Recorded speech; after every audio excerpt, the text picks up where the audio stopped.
when you focus on that moment, that present moment, that is, enjoy it to the best possible manner. And that is the most beautiful thing.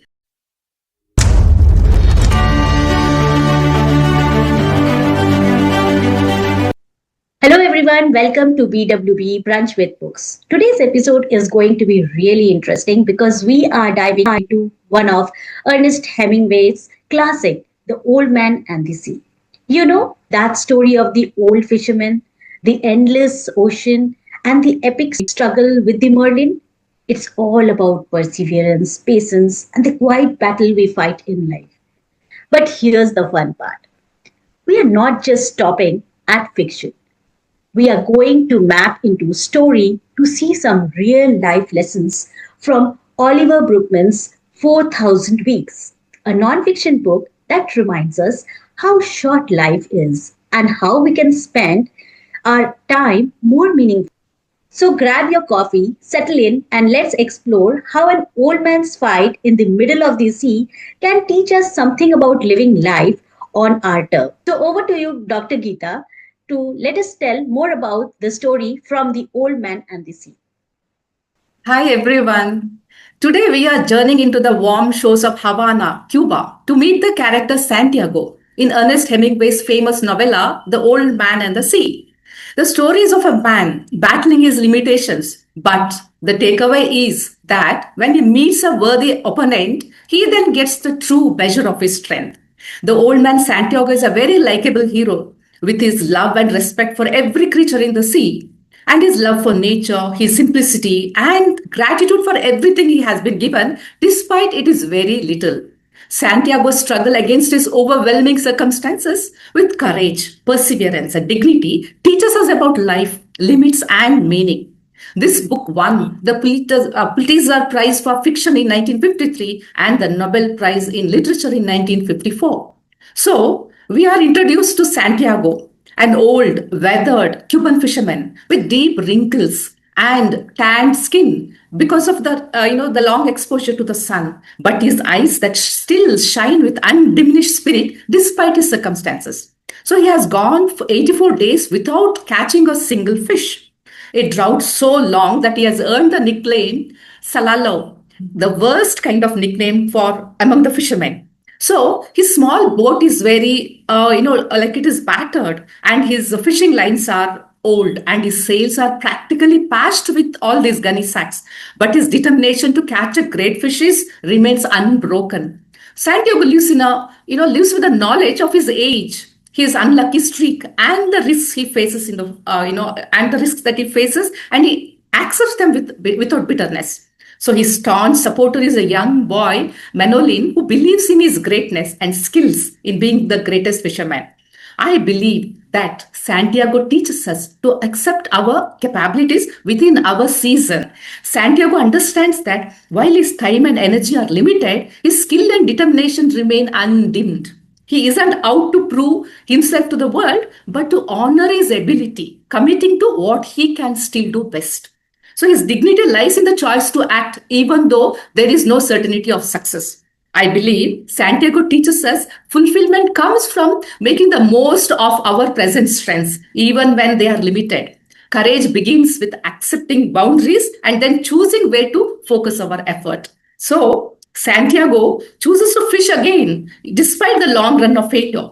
So, in your own life also, have you ever persisted with something important even when success seemed far away? Tell me, Siddharth, please share. Story is so interesting one, a Pulitzer winner, and whenever I read about this book, I feel like yeah, life is like that. We have many a times when we feel um, we may not get a result very soon, but then we uh, you know have a passion for it, and then we go for it.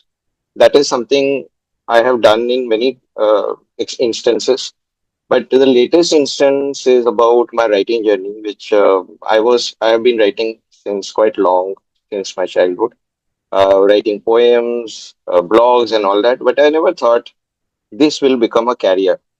And when I chose to take a look at where I stand when I was in corporate, I was really tired of the overworking and very laborious weeks which I used to get into because of the long projects. I realized that I wanted to give my time to something very quality, and that quality was my journaling, my writing ability, and people appreciated it in my blogs. So I thought, can this really become a option for me where I can pursue a career? And that is when I chose to start writing and dreamt of becoming an author. And finally, when I wrote many poems and many blogs, quotes, stories, I felt this that, I should quit my regular job and get into the work of a writer. And that made me choose, quit my job and become an author eventually. But the journey was not simple. When I started, I was not sure at all. But the only thing which stayed with me was persistence and consistency. And I was doing it every day, every week. I used to think, does it even matter? But then, it is about the butterfly effect which I was creating somehow.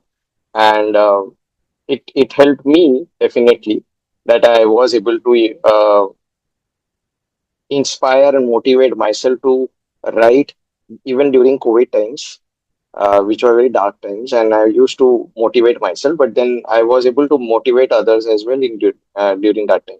So the journey I'm talking about is leaving a career which was like my bread and butter, and then choosing something where I had no clue whether even I'll get payment or not. And then now, after writing for more than 2 years now, I am earning through my write-ups and my books, and I'm sure that this is a career well chosen for me. So I take it that way, like the takeaway which you were giving here, that whether we know whether this is going to be successful or not, but we pursue something, and that is this passion which stays with us. And if we can just be honest to ourselves in that moment where we are able to follow that passion rather than what the world is talking about, then I'm sure success will somehow come.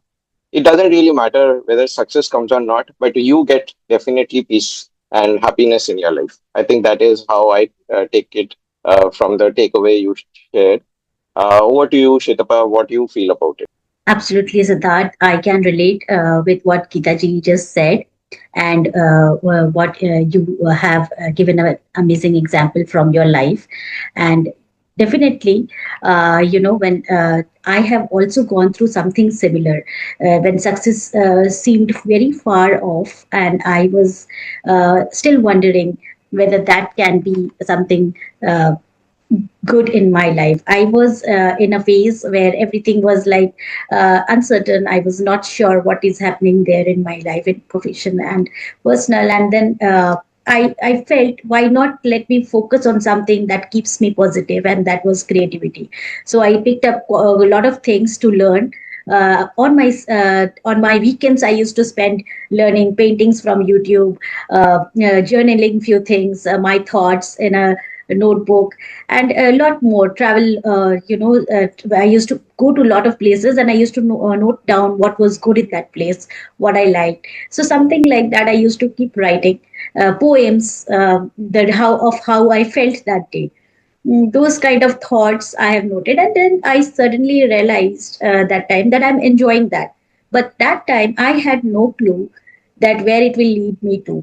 So when I followed that passion, gradually I somehow got connected to Sweta Samota. I started writing.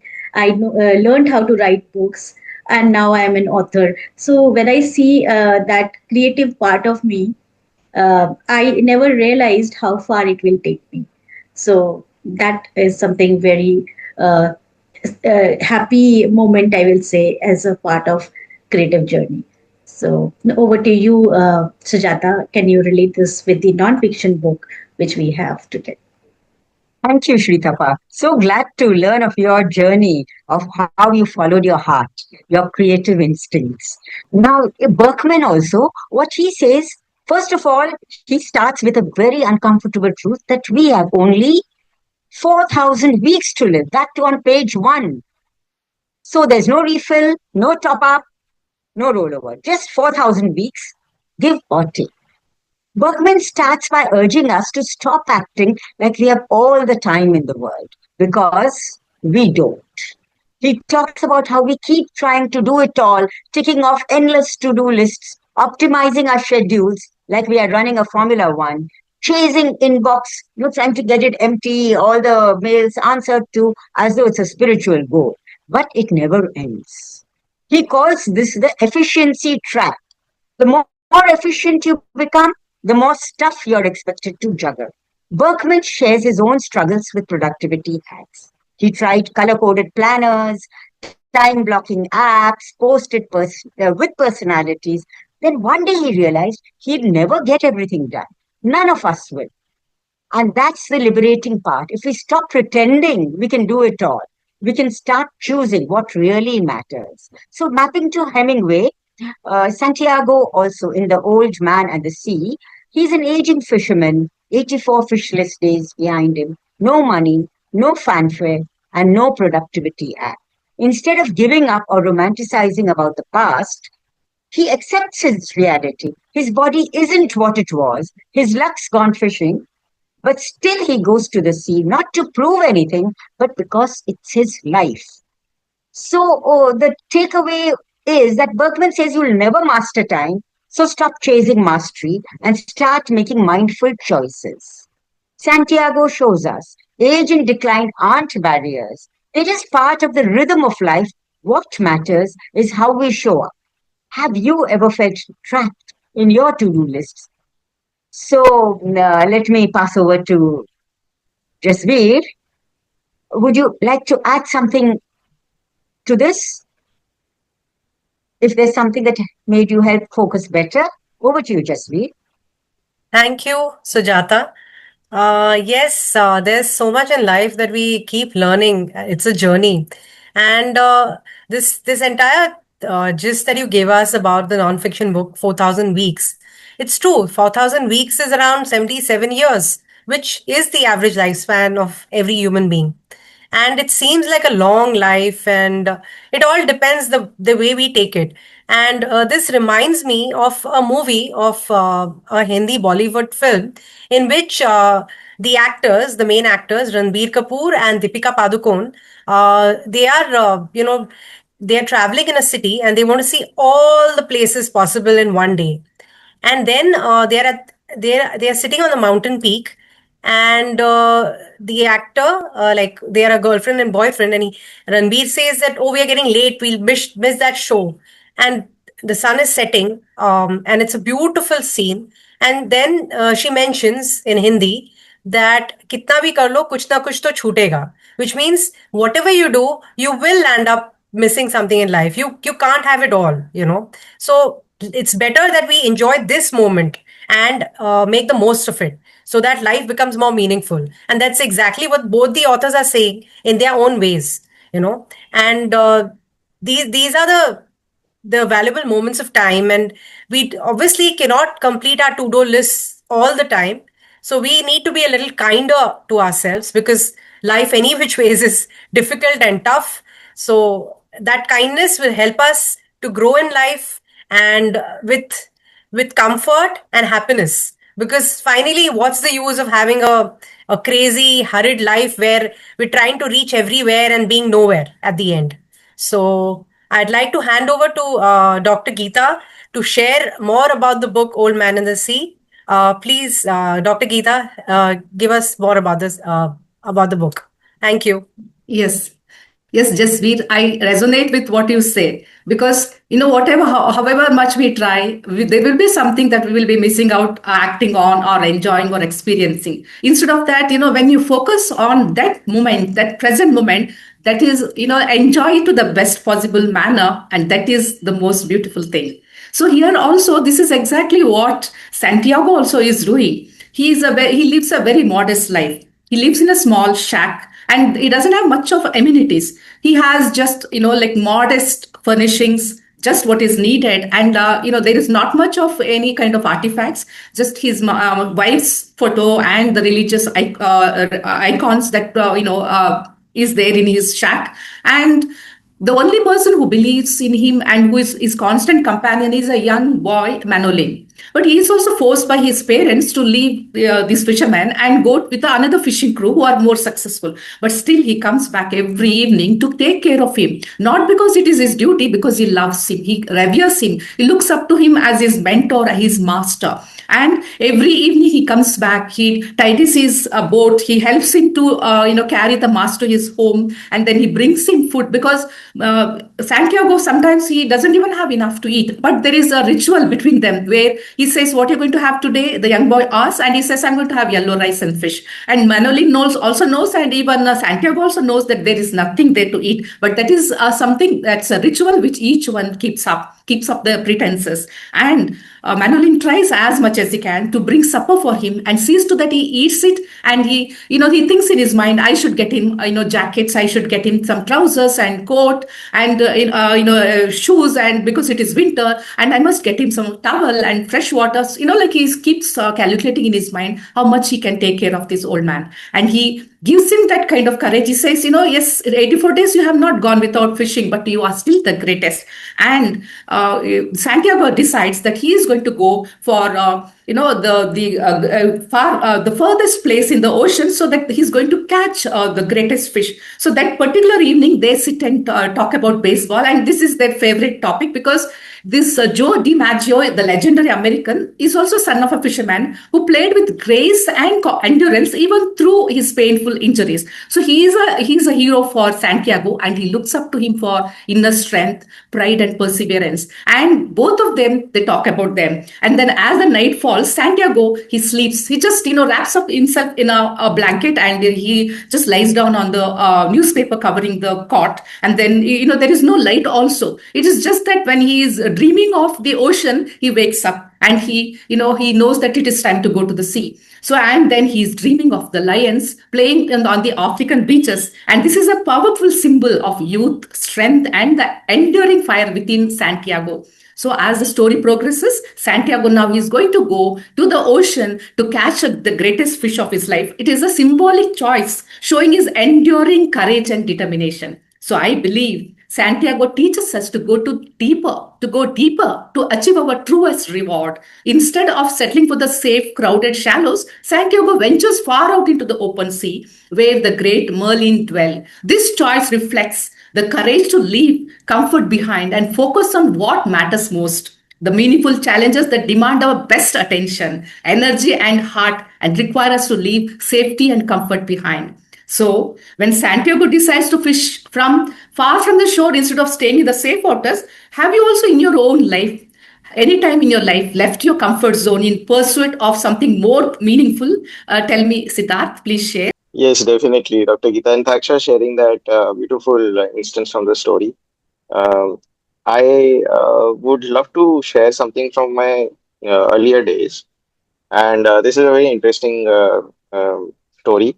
So we know that because we have to go for engineering, I cleared the engineering exam and I had to go out of my hometown, join a place where I had no clue about how the mannerism is about, and it was a different city, and I had never gone outside my home before that. So I was really scared. I was really scared because I didn't know how will I make friends. Being an introvert, it was very difficult to make friends, and it was difficult for me to mingle with people whom I have no clue about how they are. So, and my mom and my father wanted me to become an engineer. So he was pushing me. Yes, you can do this. It is not a very difficult thing.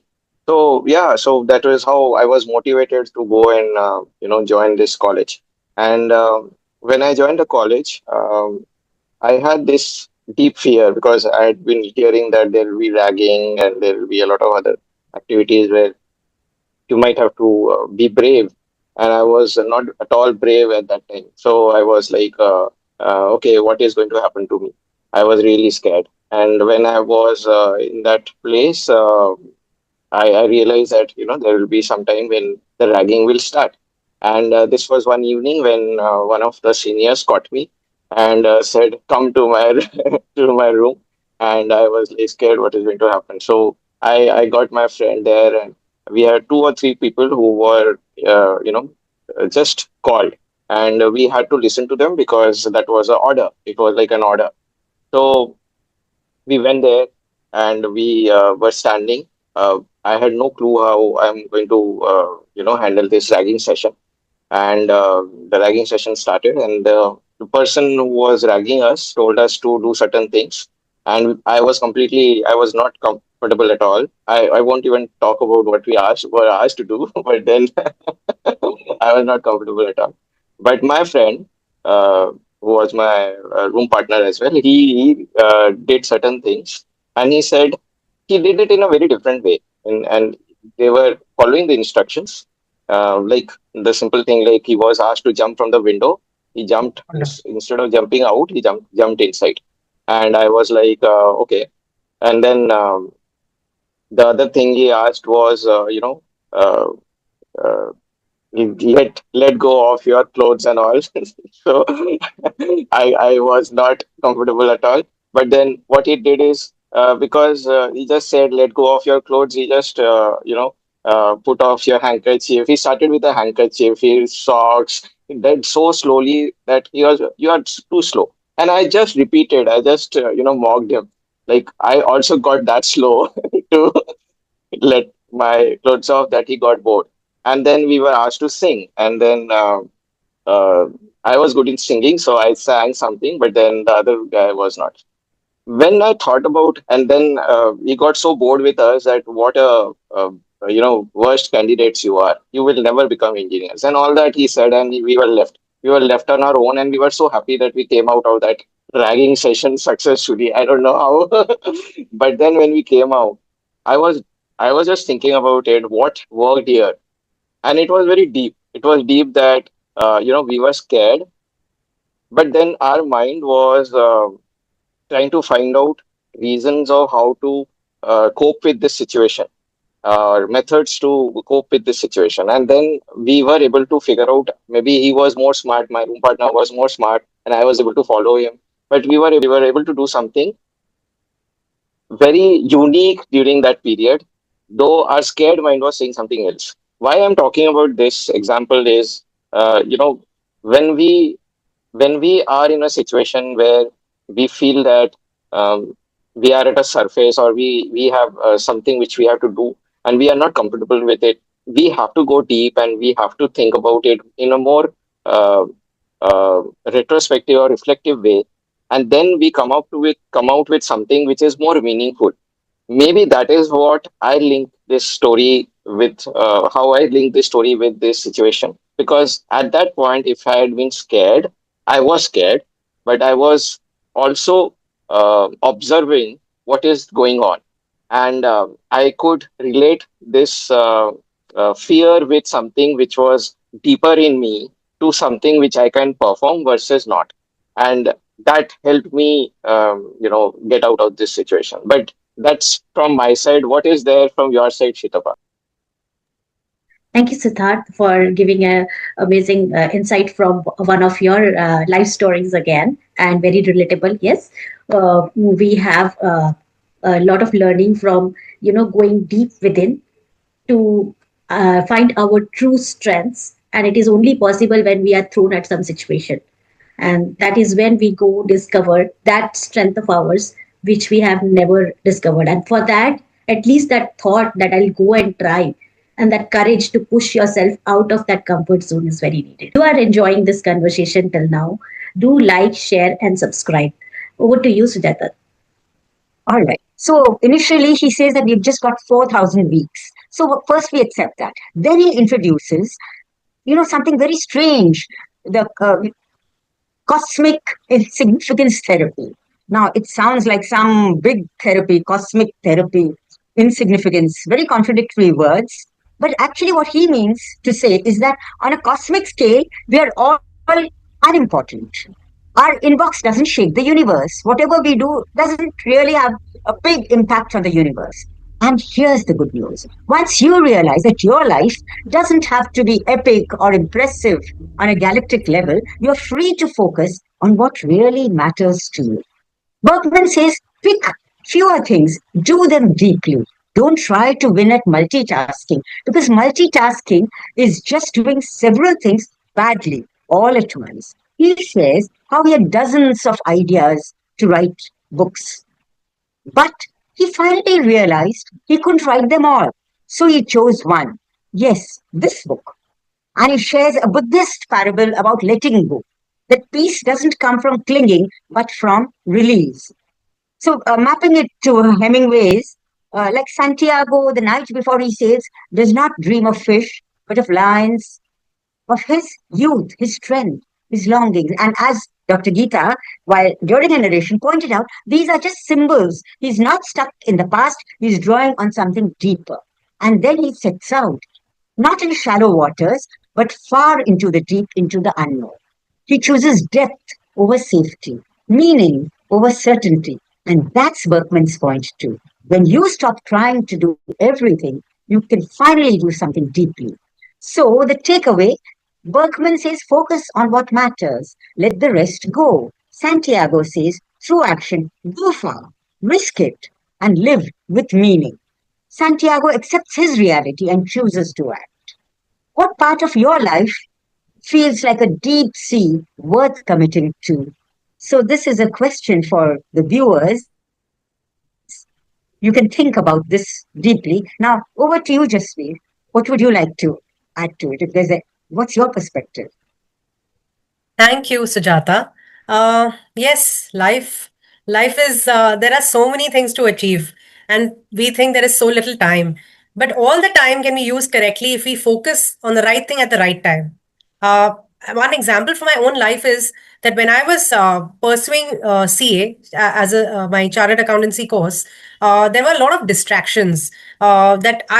Distractions in the sense that I also wanted to do some writing because I enjoyed writing poetry. But at that point in time, it was important for me to qualify as a chartered accountant because that was my goal in life. So I focused on that, and I knew that as long as I commit myself 100% to this, I will achieve it. And that's how I achieved becoming a chartered accountant, which is one of the most difficult exams in India. Like many people do find it difficult to clear the exam. And then over a period of time, now I've been able to focus on my writing, which is a passion that I follow. And that's how I've been able to publish books. So it's about focusing at the right thing at the right time and not multitasking, because then you become a jack of all trades and master of none. So that's how I believe this is what exactly he's trying to explain in his book. And I'm sure the viewers are enjoying these insights. So over to you, Shritapa. Insight. Thank you, Jasbir, and it is very insightful conversation which you just gave about your, CA exam and how difficult it is. We all know. Still, you could pursue it, coming out of your comfort zone, and now you are currently focusing on writing books. So that inspired me to share one of my life story that I have relocated from India. That I was staying in Mumbai for 15 years, and now I came all the way from there to Australia. And in this city, I knew nobody. Whereas in Mumbai, I had so many friends. So that was something I wanted to take that risk and challenge myself to explore what I can achieve in a new land and what is in for me, and enhance my life and profile. So with this, I will like to conclude today's conversation. We had some amazing insights from these century-old books of The Old Man in the Sea and The 4,000 Weeks, and we all heard how important it is to pursue something even when you do not see what is it going to flourish into in future. And another takeaway is, if you are uh, stepping out of your comfort zone and doing something meaningful, you will see a change in your life. So do have that courage to follow your heart, and do have that mindset to go and explore and discover yourself. With this, I conclude the session or this conversation. See you again. Bye bye. Tata. Take care.